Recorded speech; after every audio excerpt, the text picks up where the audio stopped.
Il y a une chose qui ne partira jamais quand vous devrez parler anglais, et si c'est pas votre langue native, ce qui est mon cas, et que vous vivez pas dans le pays, vous n'êtes pas en immersion constante, c'est que quand vous aurez un échange qui aura un enjeu pour vous, je m'en fous, je continue, ben vous allez avoir un moment donné, vous allez peut-être pas être à l'aise, et vous allez être en mode comment dire, vous allez peut-être chercher plus vos mots, vous allez avoir des tournures de phrases un peu bizarres, parce qu'en fait, le stress, ça jouera toujours. Dès qu'il y a un enjeu, c'est pas tant la langue, c'est pas votre maîtrise de la langue, mais ça va se mettre en place. On appelle ça la barrière de la terreur, mais une fois que vous l'avez passé, ça disparaît.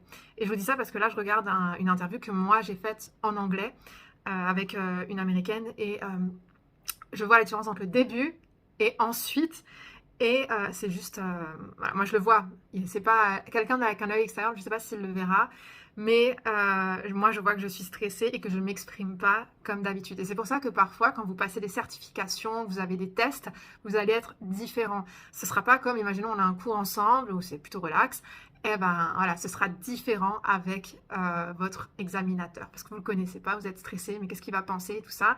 Et voilà. Et donc vraiment, le facteur de stress, c'est pas la langue, c'est pas tes compétences, c'est l'enjeu qu'il y a derrière ta discussion. Talk to you soon.